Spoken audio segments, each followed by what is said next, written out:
আসসালামু আলাইকুম দর্শক, গুরুত্বপূর্ণ একটি বিশ্লেষণ। খবরে বলা হয়েছে যে যুদ্ধবিরতি মোদির অপারেশন সিঁদুর কি হিতে বিপরীত হলো। ভারত ও পাকিস্তানের যুদ্ধ যেভাবে শুরু হোক না কেন, শেষটা মোটামুটি বলে দেওয়া যায় যুদ্ধ শেষ। আজাদ কাশ্মীর আজাদই থাকবে, ভারত অধিকৃত কাশ্মীর ভারতের অংশই হয়ে থাকবে। ভারতের এই যুদ্ধ এইসব জায়গা জমি দখলের ব্যাপারে নেই। এবার ভারত পাকিস্তানের যুদ্ধ হলো ভারতের নরেন্দ্র মোদীর হিন্দু প্রাইডের যুদ্ধ। এর নাম দেওয়া হয়েছে অপারেশন সিঁদুর।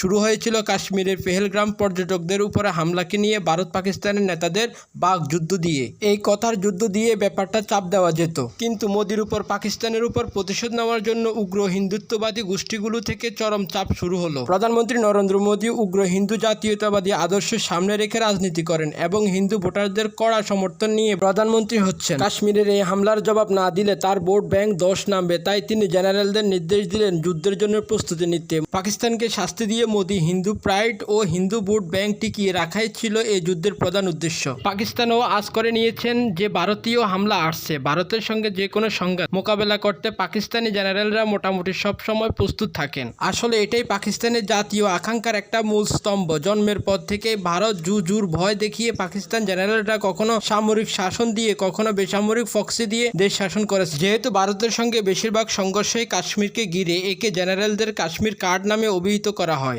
পাকিস্তানের জেনারেলদের কাশ্মীর কার্ড আর মোদির হিন্দু প্রাইড হয়েছিল মুখোমুখি। যুদ্ধের গতি প্রকৃতি দেখে অনেকেই প্রশ্ন করেন, ভারত যুদ্ধে যাওয়ার আগে তাদের হোমওয়ার্ক ঠিকমতো করেছে? যুদ্ধ ভারতীয়রা যেরকম চেয়েছিল সেরকম হয়েছে, নাকি এই যুদ্ধ মোদির জন্য হিতে বিপরীত হয়েছে? যুদ্ধের শুরুতেই আধা ঘন্টার মধ্যে ভারত পাকিস্তানের অভ্যন্তরে কয়েকটা কাশ্মীর ট্রেনিং ক্যাম্প ধ্বংস করে। ভারত দাবি করে আসছে এগুলো থেকে কাশ্মীরে হামলাকারীদের ট্রেনিং দেওয়া হয়। পাকিস্তান যদি চুপ থাকে, প্রাথমিক হামলা হজম করে নিত, তাহলে যুদ্ধটা হয়তো তখনই থেমে যেত। আর মোদি তাদের লোকদের অপারেশন সিঁদুরের সাফল্য দেখিয়ে হিন্দু প্রাইড পুনরুদ্ধার করতে পারতেন। কিন্তু পাকিস্তান তাদের জাতীয় অহংকার বিসর্জন দেবে কেন?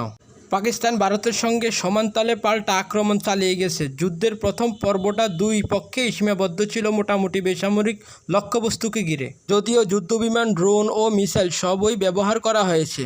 রয়টারের খবরে বলা হয়েছে পাকিস্তান বিমান যুদ্ধে ছিল এগিয়ে। ভারতের কমপক্ষে দুটি ফ্রান্স নির্মিত সর্বাধুনিক রাফাল যুদ্ধবিমানকে পাকিস্তান ভূপাতিত করেছেন তাদের চীন নির্মিত অত্যাধুনিক জে-10C ফাইটার বিমানের সাহায্য।